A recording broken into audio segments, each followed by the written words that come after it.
Juriscast, o seu podcast jurídico. Olá, meus amigos entusiastas da inteligência jurídica, advogados e advogadas, sejam muito bem-vindos a mais um episódio do Juriscast, o seu podcast jurídico. Hoje a gente vai falar sobre tributário, um tema super legal, itens, relacionados ao direito tributário aos quais você precisa ficar ligado em 2023. Então, fica aqui com a gente que esse episódio vai ser sensacional e muito prático. Mas antes, agradecimentos, claro, como de costume, ao curso de Direito da Univille, que apoia este Juriscast, estas discussões jurídicas de altíssima qualidade que a gente faz por aqui. Muito obrigado ao curso de Direito da Univille, e se você quiser conhecer um pouquinho mais sobre esse curso que tem 25 anos de história e é detentor aí do selo OAB Recomenda, por favor acesse univille.br/direito. Aproveitando também, antes de apresentar o nosso convidado que veio aqui a brilhantar esse episódio, quero pedir para você usar um pouquinho do seu tempo, onde quer que você esteja ouvindo ou assistindo este episódio, para nos dar um oi, deixar aí seu comentário, seu like, seu coração. E lembrar que você pode nos assistir no formato de vídeo, no YouTube e no Spotify. Sim, temos formato de vídeo para que você conheça os nossos rostinhos. E nas demais plataformas de consumo de áudio, fique à vontade aí para deixar suas interações, percepções, perguntas, dúvidas e sugestões aí de temas ou de pessoas que você gostaria que a gente trouxesse aqui para os episódios do Juriscast. Tudo beleza? Bom, é isso aí, sem mais delongas, vamos iniciar o nosso episódio de hoje para falar sobre tributário, né? Aqui, pontos de atenção para advogados em 2023. Vamos aprender aqui com a experiência do nosso convidado. Então, se você gosta do tributário ou já pensou em trabalhar com tributário, ou como muitos colegas advogados que eu ouço, né? Você também acha que tributário é onde está o dinheiro aí na área jurídica? Vamos falar sobre isso hoje. Com um especialista, como de costume. Então vou, com muito carinho, quero convidar você aí da audiência a dar junto comigo as boas-vindas ao Dr. Eduardo Corrêa da Silva, ele que é advogado tributarista, sócio do Corrêa Porto Sociedade de Advogados, mestre em Direito Tributário pela FGV, pós-graduado em Direito Tributário pela PUC de São Paulo e Processo Tributário pelo Instituto Internacional de Ciências Sociais. Doutor Eduardo Corrêa, obrigado pela presença e seja muito bem-vindo ao Juriscast. Tiago, muito obrigado. Nós somos aqui muito fãs, né, do Juriscast, acompanhamos vocês já há algum tempo, então para nós uma grande honra em poder aqui contribuir, dialogar com vocês, dialogar com a advocacia também, com os estudantes que acompanham aí o trabalho do Juriscast. Então, nosso muito obrigado aí pela oportunidade de fala.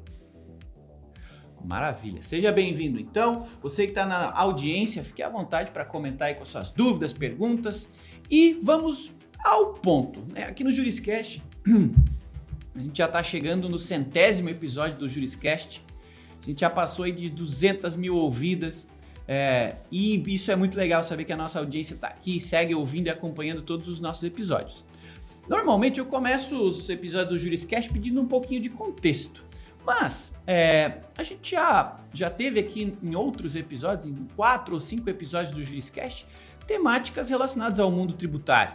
Então, no episódio de hoje eu gostaria de propor para a nossa audiência e para você uma dinâmica um pouquinho diferente, né? Hoje eu quero fazer uma conversa mais prática, né? Eu quero que a gente vá direto ao ponto, na sua visão de especialista, né, de que trabalha com isso no dia a dia, perguntar e ouvir de você, se você concordar com esse modelo aí da nossa conversa, né, a gente falar sobre pontos de atenção, teses ou temáticas importantes para quem está vivendo ou pretende viver o direito tributário em 2023.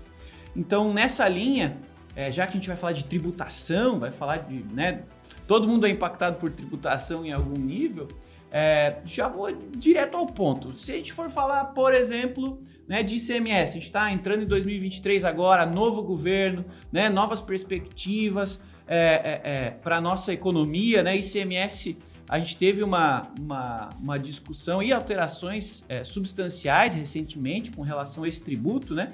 Então, relacionado a ele, o que você tem para nos dizer? O que é ponto de atenção? O que é legal ficar atento? O que mudou e que talvez alguns advogados podem não saber? O que você resumiria, né, ou ajudaria a nossa audiência a entender mais sobre a tributação e relacionado aí com o tema ICMS. Legal, Thiago, muito obrigado aí pela pergunta.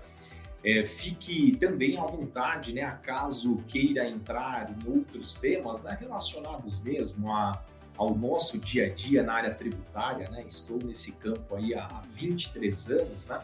Então, nós temos sempre boas experiências, né, a compartilhar, tanto sobre o aspecto de gestão de escritório, tecnologia, o nosso dia a dia aqui na lida, né, com as pessoas que nos acompanham e trabalham aqui na nossa equipe. Mas, enfim, vamos agora, então, partir para essa parte mais pragmática, falar de tributos. Você cita, né, aí a questão do ICMS, né?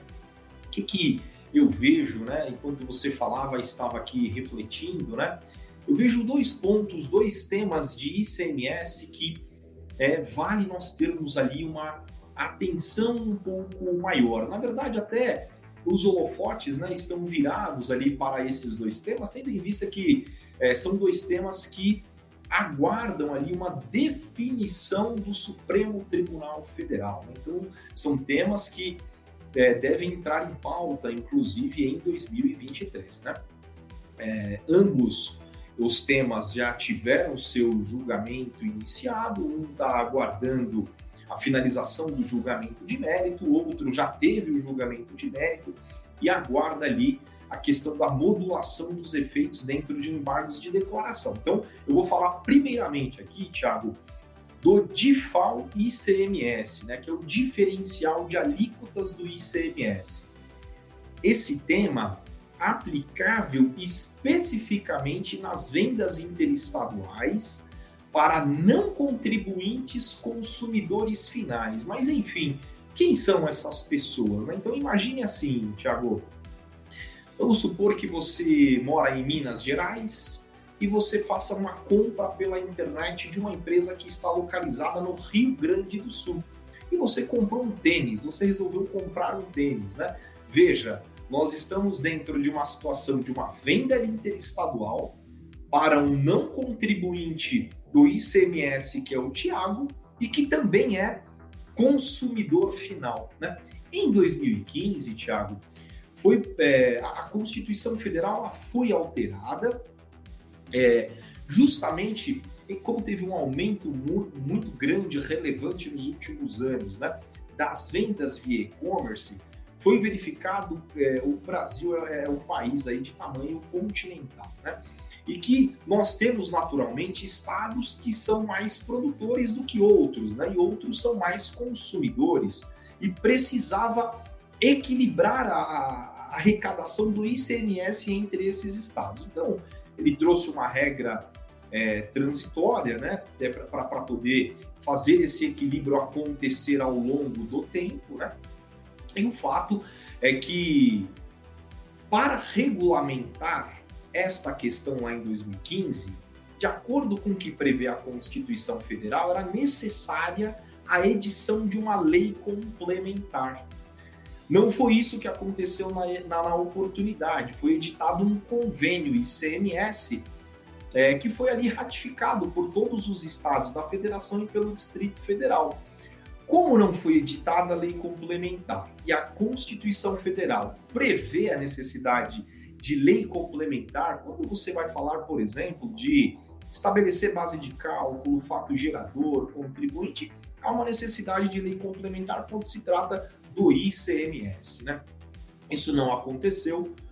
O tema foi levado a julgamento no Supremo, foi levado ao Judiciário, chegou ao Supremo Tribunal Federal, que em 2021 declarou inconstitucional a cobrança do DIFAL-ICMS por ausência de lei complementar, mas modulou os efeitos, deixando bem claro que essas operações poderiam continuar acontecendo até dezembro de 2021 e que neste período entre o julgamento e dezembro de 21 tinha que ser editada essa lei complementar nacional de observância por todos os estados e pelo Distrito Federal, para que, a partir de 2022, a cobrança do DIFAL-ICMS cumprisse essa formalidade de ser por lei complementar. O que aconteceu, Thiago? Essa lei complementar, apesar de ter sido aprovada, sancionada ainda em dezembro, ela só foi publicada no dia 5 de janeiro de 2022, ou seja, após 2021, obviamente. E aí, no direito tributário, nós temos lá as limitações ao poder de tributar. E essa observância que existe a um princípio que ali consta, que é o princípio da anterioridade. A própria lei complementar, publicada em 5 de janeiro, ela já deixou claro que ela passaria a ter vigor 90 dias depois.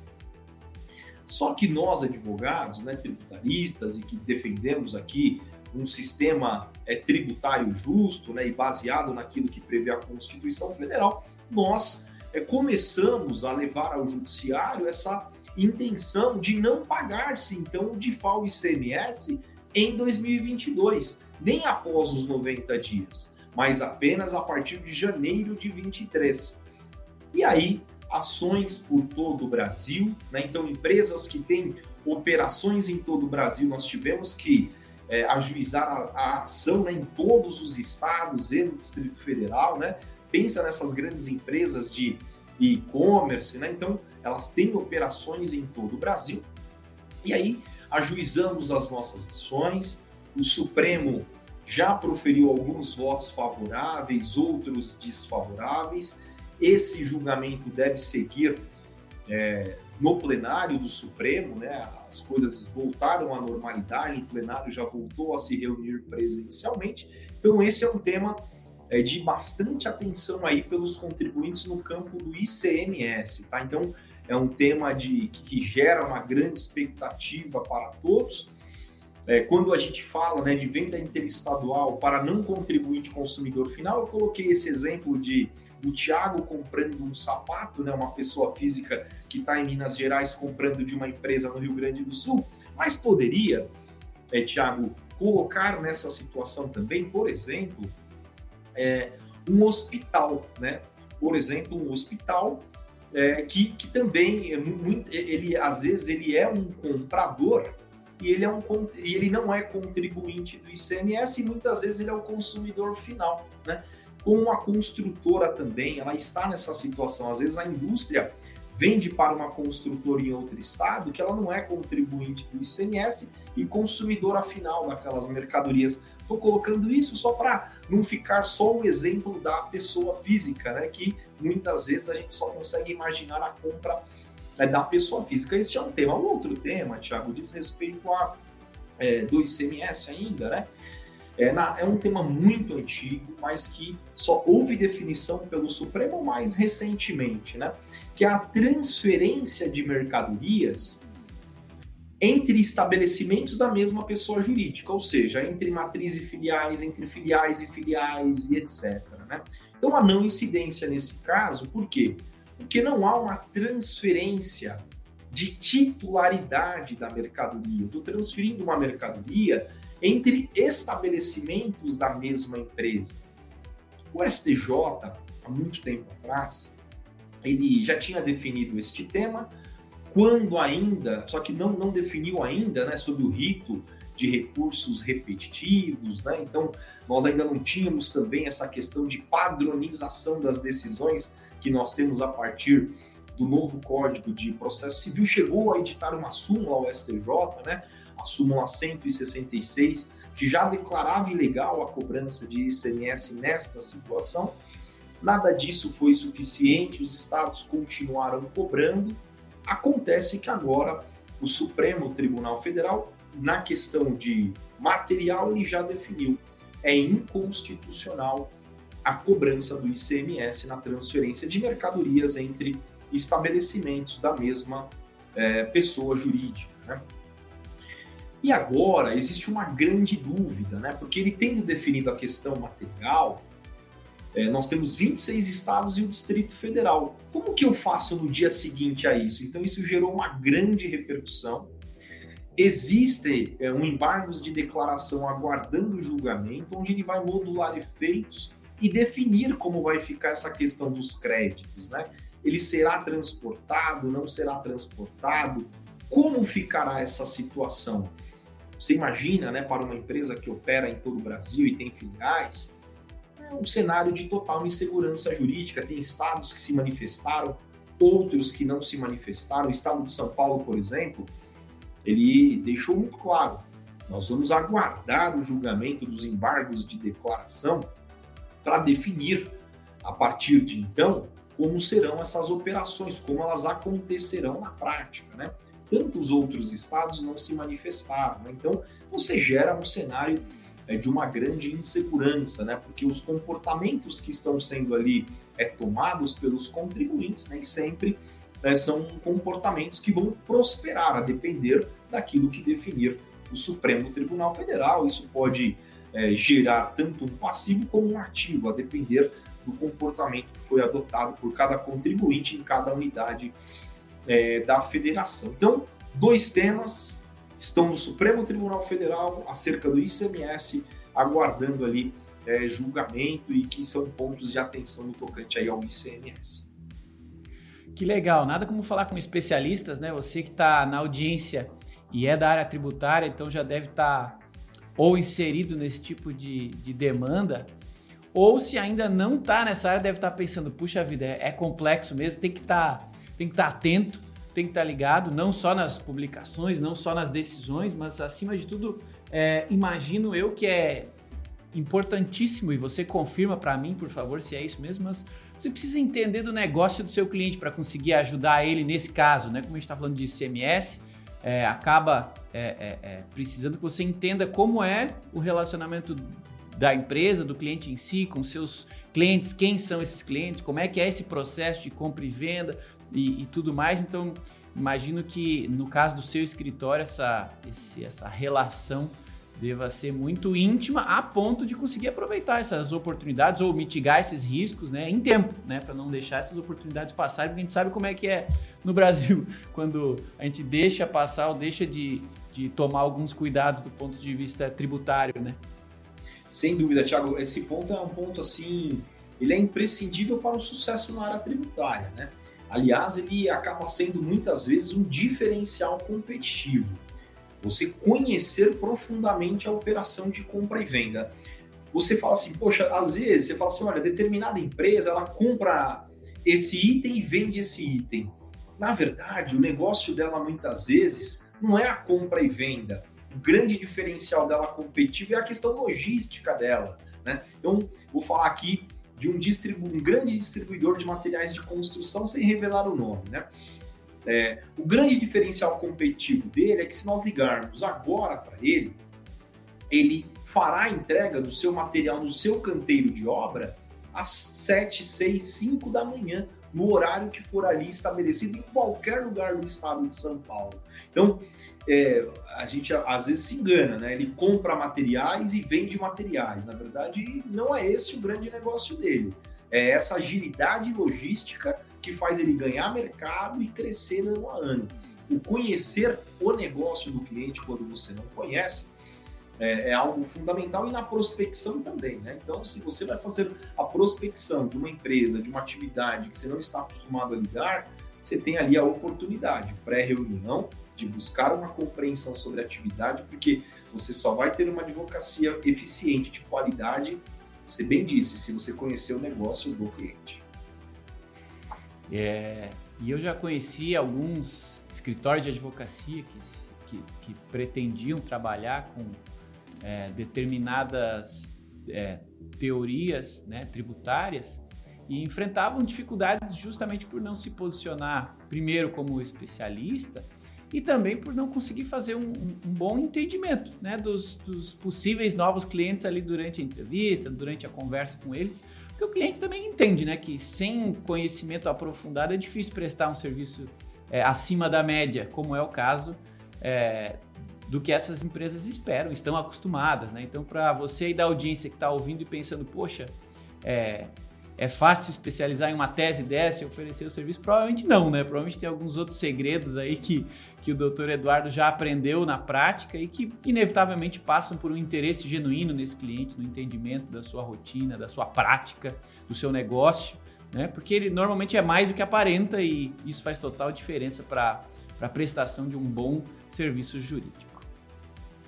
Bom, adorei aí as contribuições com relação ao ICMS e acho que começamos bem a conversa. Vamos seguir adiante com relação a outras duas temáticas de tributação. Uma mais genérica, imposto de renda, que todos nós que estamos ouvindo temos relação com ele. E outra que nem tanto, não diretamente, né? O IPI. Você tem algum caso, alguma sugestão, algum tema, né, de atenção aí para 2023 relacionados a essas duas temáticas para compartilhar aqui com a audiência? Tenho sim, Thiago. Com relação ao IPI, é um tema que está assim, tá no meu dia a dia, assim, nesse exato momento, né? Mas não só no meu, Legal. Né? Mas está no dia a dia também dos escritórios tributários, né? Por quê, né? Em 15 de dezembro, Thiago, do ano passado, a legislação atinente ao PIS e COFINS, ela foi consolidada. Então, havia uma legislação já consolidada em 2019, que era a Instrução Normativa 1911 de 2019, né? E que foi alterada pela Instrução Normativa número 2121 de 2022, que é do dia 15 do 12, né? E com relação ao IPI, o que sempre aconteceu até dia 15, né? Até então, né? Quando você é uma pessoa jurídica sujeita à não cumulatividade do PIS/COFINS, portanto, tributada pelo lucro real, as suas alíquotas são maiores, né? Então o total que você paga de PIS e COFINS é 9,25%, e também você tem a possibilidade de se apropriar de crédito sobre, por exemplo, né, aquisições para revenda, energia elétrica, locação e uma série de itens que ali constam, né? E sempre a Receita Federal teve a compreensão de que quando você faz as aquisições, por exemplo, de uma indústria, você tem ali o IPI destacado, Imposto sobre Produtos Industrializados. E eu não precisava, nunca precisei tirar o IPI da base de cálculo do crédito. Então vamos dar um exemplo, né? Eu tenho aqui à minha frente uma xícara, né? Vamos supor que eu sou uma dessas empresas que compram e vendem itens, utensílios domésticos, né? Então eu compro para revender. Comprei a xícara, a nota fiscal dela cheia é de R$10, com o IPI, com o ICMS, etc. Se eu tirar o IPI, vamos supor que o valor da xícara, o valor dela, na verdade, tem o valor do produto, né? Mas a nota não é mais de 10, ela passa a ser uma nota de 9.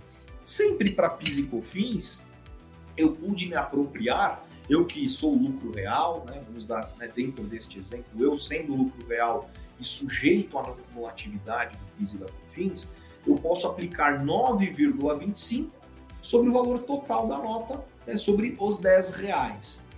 O que a Receita Federal passou a entender, né? Que nesta aquisição eu não posso mais me apropriar dos R$10. Eu tenho que excluir o IPI destacado. Agora, vamos dentro deste exemplo, eu só posso tomar crédito de R$9. Isso gerou um grande problema, né? Porque a instrução normativa ela não atende ao que está previsto na legislação que diz respeito ao tema, né? Então, neste exemplo que eu estou dando, uma empresa comercial adquirindo da indústria, o IPI para ela é um imposto não recuperável, porque ela não é contribuinte do IPI.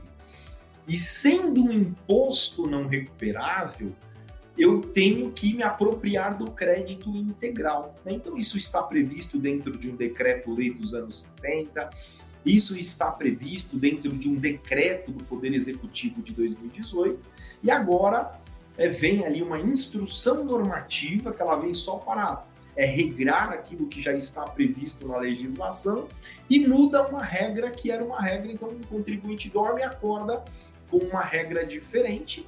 E não só isso, né? Com um aumento de carga tributária indireta. Eu falo indireto porque não está escrito que é um aumento de carga, não houve um aumento do IPI ou um aumento do PIS e COFINS. Houve sim um aumento do PIS e COFINS pelo fato de eu ter que desconsiderar o IPI destacado na minha aquisição. né? Então, há um aumento de carga tributária.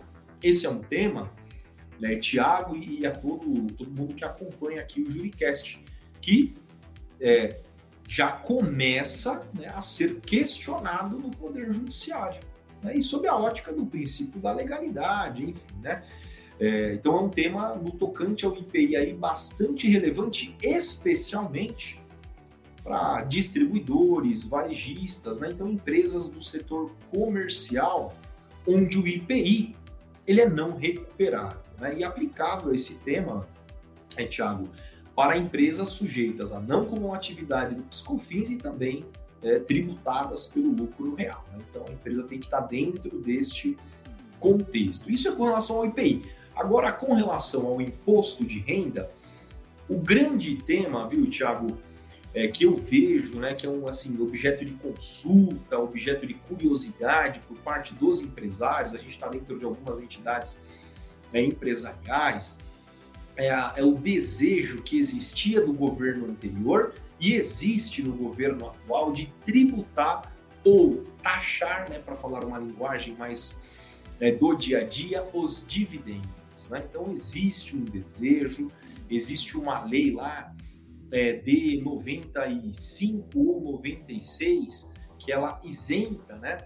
É uma lei de 95, né? Ela isenta o imposto, ela isenta a pessoa física, né?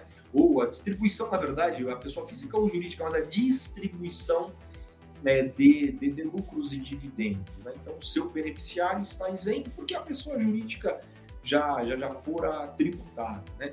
É um desejo de ambos, né? Uma forma, eles enxergam que é uma forma de aumentar a arrecadação tributária, é uma forma também de você tributar ali os detentores do capital, né? Porque por que um trabalhador tem que pagar imposto de renda sobre o seu salário e um sócio, né, de uma empresa não seria obrigado a pagar ali o imposto de renda sobre os dividendos que são distribuídos aos sócios, por exemplo, né?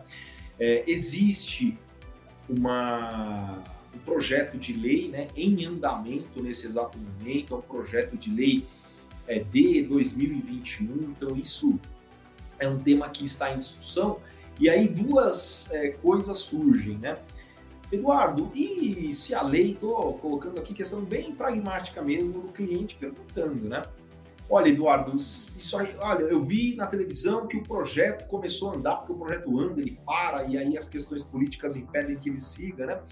Mas aí ele sai no Jornal Nacional, ou em qualquer noticiário aí, né, etc. Eduardo, o que eu preciso fazer? Os dividendos acumulados, eu distribuo imediatamente?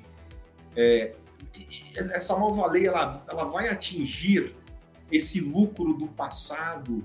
Se a lei for aprovada e sancionada e publicada, imediatamente, né, que ela vai gerar efeitos para mim aqui, que tem esses dividendos a receber, né, da pessoa jurídica da qual sou sócio, são as dúvidas que surgem, viu, Thiago, no nosso dia a dia, né? E aí, é claro, a gente volta até, né, a questão do princípio da anterioridade tributária. É claro, né, entendo isso está lá como uma limitação ao poder de tributar, né? Nós precisamos, sem dúvida nenhuma, dizer, né, para essas pessoas que a lei, em sendo publicada, ela só vai ter vigência efetiva, né, ali apenas no exercício seguinte, né, então no exercício financeiro seguinte, apenas no ano seguinte, né, que ela não deve abarcar também lucros do passado, né? Então que ela tenha vigência dali para frente, sob pena também de ser questionada. Então, sobre o imposto de renda, este é o ponto aí que eu vejo, né, de grande dúvida, né, e preocupação por parte do empresariado. Legal, esse tema, concordo com você que vem sendo discutido, acho que vai aparecer bastante ainda nos noticiários, porque influencia um montante financeiro relativamente considerável e, por consequência, então vai gerar ainda bastante lobby, bastante discussão. Acho que a gente vai falar mais sobre esses temas no futuro, né? E a mensagem para quem está preocupado com isso é sempre ter o apoio de um especialista, né? Ter alguém assim como o doutor Eduardo, né, um escritório que consiga ali acompanhar e dar as devidas instruções com o devido respaldo legal, né? Porque sem dúvida a gente sabe que o Brasil não é para amadores, em especial no mundo da tributação, né? Tem muita coisa acontecendo, então nesses momentos o que a gente mais tem é dúvidas, então legal poder contar com especialistas como você. Sensacional, a gente já falou, esse episódio está sendo literalmente prático, né? Para quem está ouvindo, imagino que esteja sendo esclarecedor, super legal. Quero agradecer o doutor Eduardo Corrêa pela gentileza de estar aqui esclarecendo esses itens para a gente. E quero pedir aí para você que está nos acompanhando a gentileza também de avaliar esse episódio. Se você está gostando, deixa aí seu like, seu coração, seu comentário, né? Eu faço questão de olhar todos os comentários em todos os canais aqui onde a gente publica o Juriscast, respondê-los sempre que possível. Então, envia aí sua percepção, suas dúvidas, seus questionamentos. Sem dúvida, a gente vai tornar, com a sua colaboração aí do outro lado, os episódios do Juriscast cada vez mais ricos, cada vez mais interativos e, acima de tudo, cada vez mais interessantes para quem está deste ladinho aí ouvindo ou, quem sabe, aí no YouTube e no Spotify assistindo os nossos rostinhos, tá bom? Eu vou fazer uma pergunta fora da pauta, tá? Porque eu sou curioso por natureza e em outros momentos, né, foi até promessa de campanha de alguns políticos aí no passado, lembrando que estamos em fevereiro de 2023, né, gravando esse episódio aqui, então é um ano que está iniciando, e alguns deles falaram sobre imposto único, né, naquele modelo de IVA, de coisa assim, e como comentado anteriormente, o Brasil é uma loucura tributária, né, estados, municípios, a União, tem diferentes tributações, diferentes regiões com diferentes alíquotas, e quando a gente fala sobre essa temática de um imposto único, como já existe em vários outros países, né? Opinião pessoal, tá? Não precisa, se não quiser também opinar, tudo certo. Mas você acha que é algo viável no Brasil? E se sim ou se não, né? Se sim, você acha que é viável em um panorama próximo da gente? Ou você acha que a gente ainda tem muito para remar até chegar num cenário desse tipo? Eu acho que não tem como falar deste tema, viu, Thiago, sem mencionar a expressão reforma tributária, né? Até porque existe, né, claro, né, dentre esses agentes, né, que cada um quer fazer vingar ali o seu projeto, né? Então existem grupos aí, cada um querendo fazer vingar o seu projeto de reforma tributária. Tem aquele também que trata do imposto único, né? Que aí eu acho que tem um pouco a ver com a sua pergunta, né? Eu acho que se nós conseguirmos, né, simplificar o sistema tributário, nós já teremos feito assim muito pelo Brasil, muito já seria algo fantástico na questão de atração de investimento e respeito também aos contribuintes, viu, Thiago? Essa questão do imposto único eu acho que é algo muito difícil, né? Nós somos um país, até pela questão do nosso modelo federativo, né? Nós temos 26 estados, nós temos o Distrito Federal, 5.500 municípios, são muitos agentes de interesse envolvidos, e aí dentro do nosso Congresso Nacional, representantes de todos esses estados, de muitos desses municípios também, né? Então eu acho que neste exato momento não vejo efetivamente como algo viável. Poderia até ser desejável, eu digo, dentro de um panorama mais realista, né?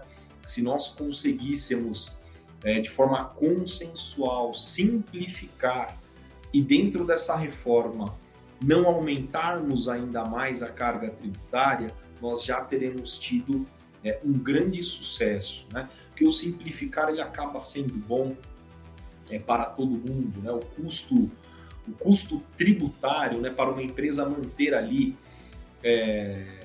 fiscalmente legal, né, cumprir com todas as suas obrigações né, principal, que é o pagamento do tributo, e a acessória, que são as inúmeras declarações, a empresa já gasta demais, né?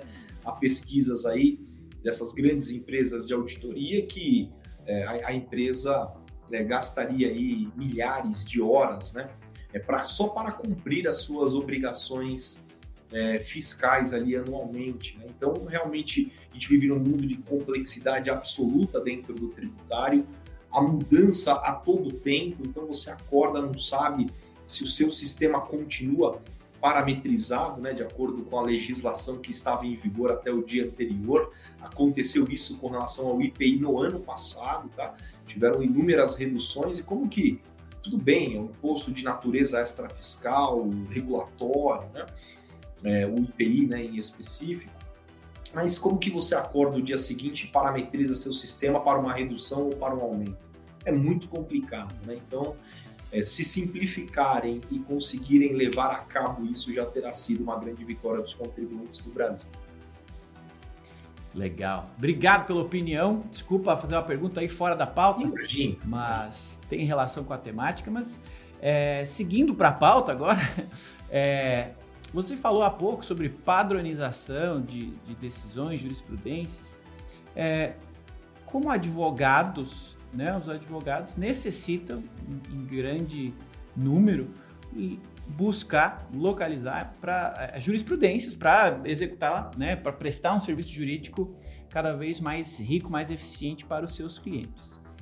Na sua visão, como é que você avalia, né, essas jurisprudências, os acórdãos ali do Supremo? Como é que você vê esse acesso a esse tipo de decisão na matéria tributária?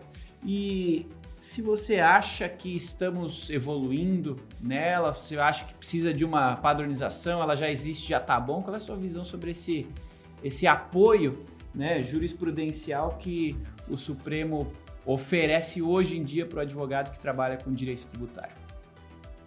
Legal, Thiago. Essa pergunta é muito oportuna, né, muito atual também, né? Então, eu vou falar da padronização das decisões em matéria tributária, que é o nosso tema aqui, né? Primeiro que a padronização sempre é algo bem-vindo, né? É algo bem-vindo porque a padronização ela gera respeito à segurança jurídica, a padronização ela gera respeito à isonomia, a padronização respeita a concorrência também, né, Thiago? Você imagina, isso aconteceu, né, nesse caso que está sendo julgado agora pelo Supremo acerca da coisa julgada, né? Você imagina, Thiago, se eu e você, nós temos uma empresa que importa e revende bens aqui no Brasil. E aí eu tenho uma decisão dizendo que sobre a minha saída, a minha venda no Brasil, não incide IPI. E você, na sua saída, está dizendo que incide o IPI, porque eu tenho uma decisão que me favorece e você não tem a mesma decisão. Como que nós conseguimos ali manter um equilíbrio justo e concorrer de igual para igual? Não tem como concorrer, porque as margens a gente sabe que em praticamente todos os mercados são apertadíssimas, né? Então, se eu tenho uma vantagem competitiva de 10%, porque eu tenho uma decisão transitada em julgado a meu favor, fica complicado nós concorrermos, né? Então, a padronização, e ela veio, Thiago, com mais força, na verdade, até um modelo de precedentes judiciais brasileiro, né? Porque ele não é aquele mesmo sistema de precedentes americano, né? Ou o inglês, né? Ele é o brasileiro, né? O brasileiro, ele tem lá as hipóteses, né, em que no artigo 927 do Código de Processo Civil, onde haverá uma observância obrigatória por juízes e tribunais. Aí fala de súmula, vinculante, decisões em recurso repetitivo, repercussão geral no Supremo, enfim, controle concentrado de constitucionalidade, controle difuso, enfim, tem lá todas as situações, né, em que a decisão será vinculante. Isso é algo muito bom, em minha visão. Isso é bem-vindo, porque respeita a segurança jurídica, a isonomia, respeita A livre concorrência também depende de uma regulação da concorrência, não tenha dúvida nenhuma, né? Então, é algo também, Thiago, que pode ser superado, né? Não significa que algo que foi decidido hoje, dentro de uma nova realidade daqui a 10 anos, também não possa ser alterado, pode ser alterado. A gente está vivendo agora, nesse exato momento, né? Fortemente aí uma nova economia que já chegou, né?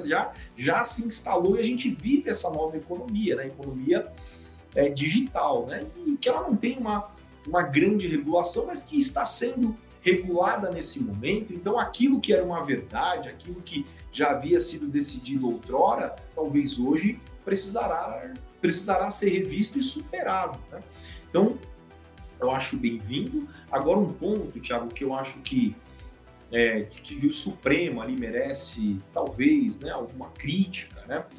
E sem nenhum receio de falar, né? Mas é só com respeito mesmo ao Supremo Tribunal Federal, é com relação à modulação de efeitos em matéria tributária, né?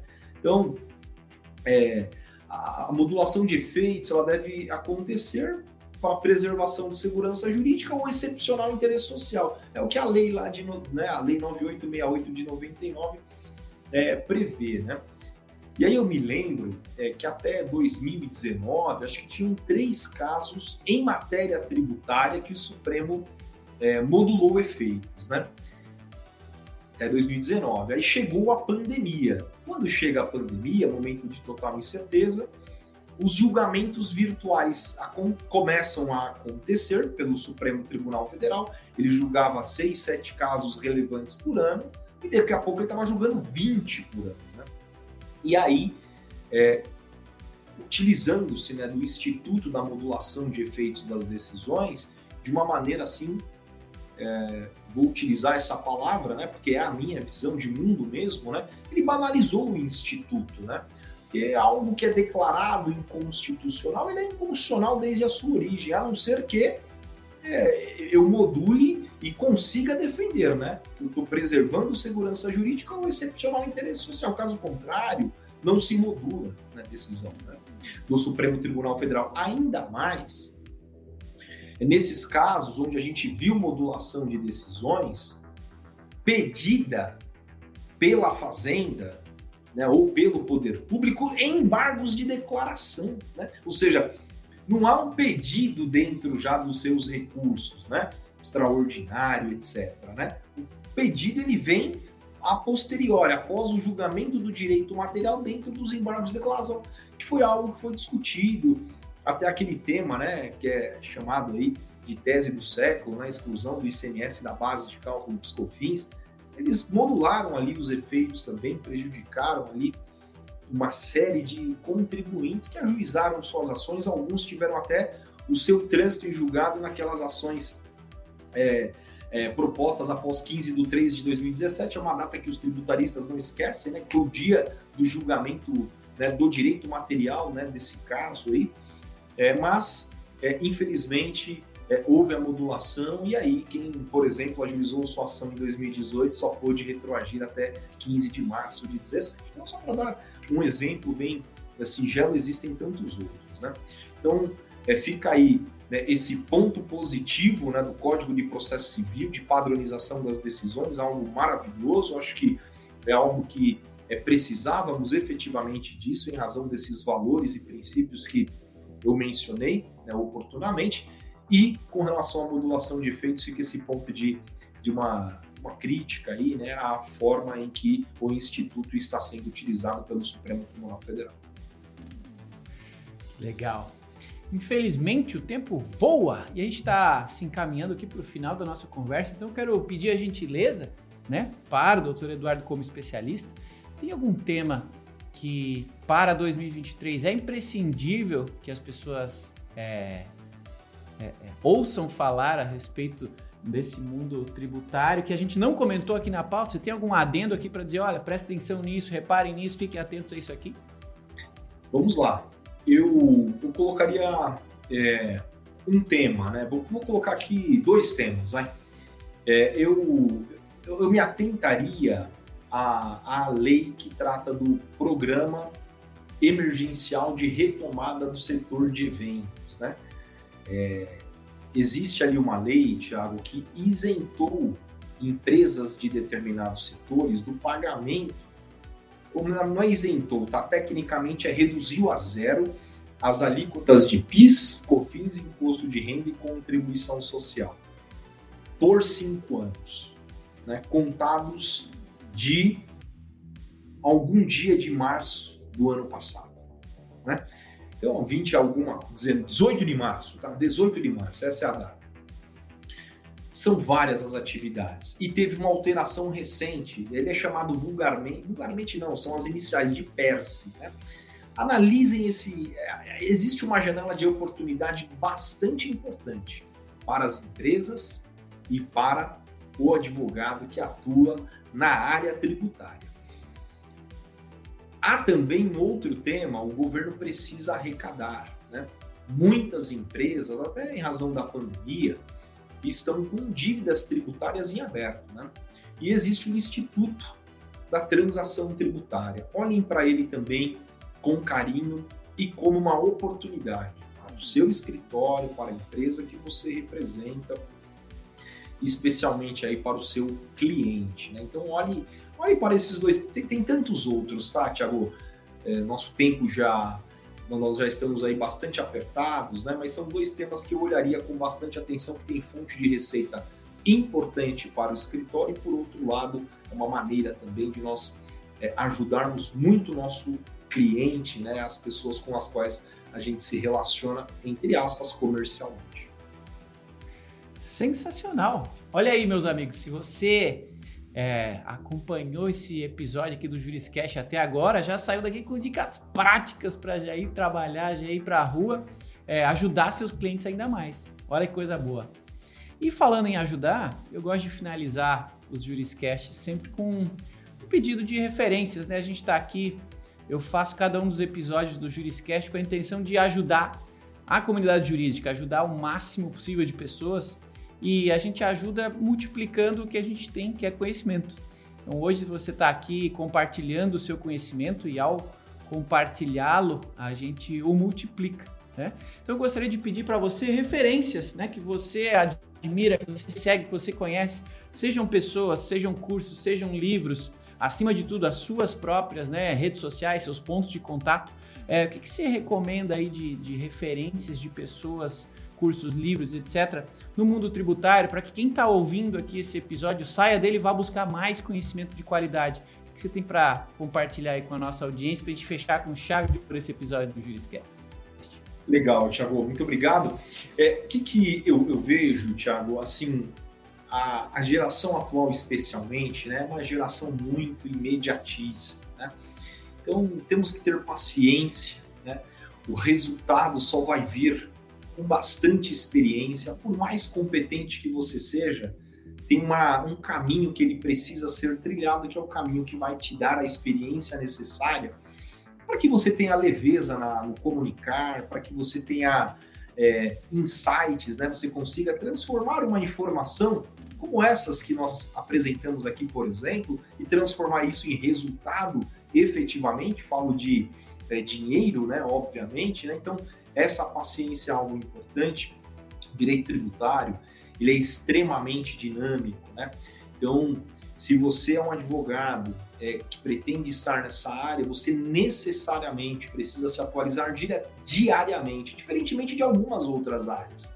Se você se atualizar uma vez por semana em uma área ou outra, maravilha, mas quem pretende atuar no direito tributário e ter o foco nessa área precisa estudar diariamente, né? Aquela questão, né? O seu conhecimento de hoje, ele não vai te levar ali para o próximo passo daqui 2 meses, né? Porque às vezes o que você aprendeu hoje, daqui 2 meses, já não tem validade nenhuma, né? E eu queria indicar 2 livros que têm a ver com o nosso bate-papo, né? E temas assim super atuais, tá? Então um deles é Coisa Julgada em Matéria Tributária. Está tendo um julgamento no Supremo Tribunal Federal sobre o tema neste exato momento.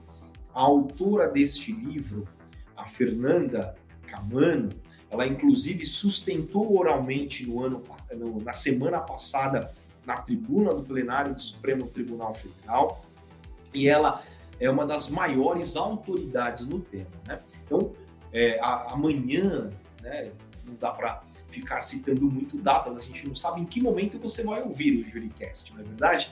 Mas o fato é que essa semana esse julgamento continua para que o Supremo Tribunal Federal julgue a questão da modulação dos efeitos da decisão nos temas de coisa julgada em matéria tributária. Então, este é um livro. O outro livro é um livro de minha autoria, Thiago, que depois nós podemos conversar fora do ar, né? Eu sei que você deve ter um grande cadastro, se quiser receber aí 2 exemplares, eu mando para você, para que você faça um sorteio, seja nas redes sociais, como melhor lhes aprouver aí.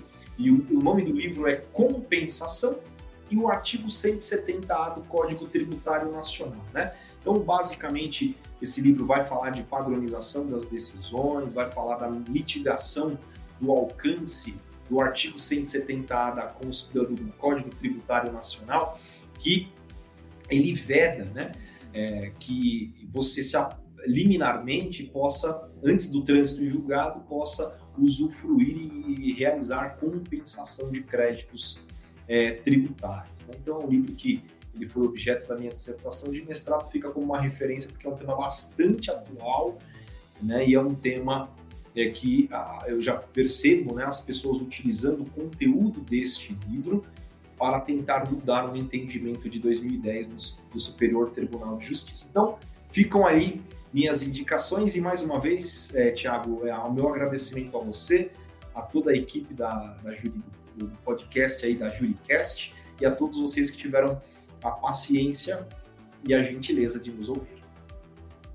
Imagina, eu que agradeço. Muito obrigado, doutor Eduardo. Uma alegria ter você aqui com a gente, compartilhando seu conhecimento. A gente, falo por mim, falo pela audiência, vamos sim ficar felizes demais em receber um exemplar do seu livro. Vou sortear com a audiência. Tem muita gente aqui no JuriCast que adora os episódios, vai adorar ainda mais receber um exemplar de alguém que esteve por aqui com a gente, ainda mais num tema tão legal. Então, eu que agradeço tamanha gentileza. Então, muito obrigado por ter aceito o convite para a gente fazer essa conversa tão legal. Não tenho dúvida de que a audiência também adorou, tá? Então, se quiser deixar aí suas palavras de agradecimento e finalização da nossa conversa para a audiência, fique à vontade. Muito obrigado pela gentileza, então, de nos ouvir, né?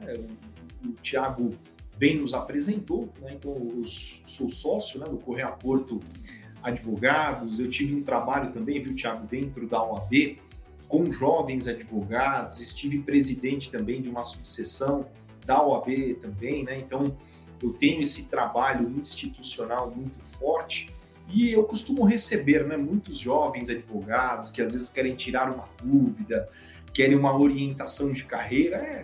Não estou vendendo absolutamente nada, não vivo disso, não sou mentor de carreira, não sou absolutamente nada, né? Mas eu fico à disposição aí para ajudar e dar algum direcionamento para aqueles que desejarem. Maravilha, doutor Eduardo Corrêa da Silva, com a gente falando hoje no JuriCast sobre tributação e pontos de atenção aí para os advogados nesta temática em 2023. Doutor Eduardo, muito obrigado pela sua presença, pelo seu compartilhar e, logicamente, muito obrigado a você aí na audiência que sempre e mais uma vez no episódio de hoje nos acompanhou até o final de mais um episódio do JuriCast. Toda quinta-feira tem um novo episódio para você. Espero que você continue nos acompanhando, continue ouvindo os novos episódios e, neste momento, encaminhe esse episódio aí para algum colega, algum amigo que tem interesse na área, que está estudando a área tributária, que tem interesse em entrar na área. Vamos compartilhar conhecimento, porque assim a gente multiplica este mesmo conhecimento e faz da nossa área jurídica um ambiente ainda mais agradável e mais próspero para todos nós. Então, muito obrigado, entusiastas da tecnologia e do conhecimento jurídico. Obrigado a cada um de vocês que nos acompanhou. Nos vemos quinta que vem no próximo episódio do JuriCast. Até lá e tchau. Você ouviu o JuriCast. Produção e oferecimento ProJuris, plataforma de inteligência legal, líder no desenvolvimento de software para departamentos jurídicos e escritórios de advocacia, powered by Softplan. Conheça mais em projuris.com.br.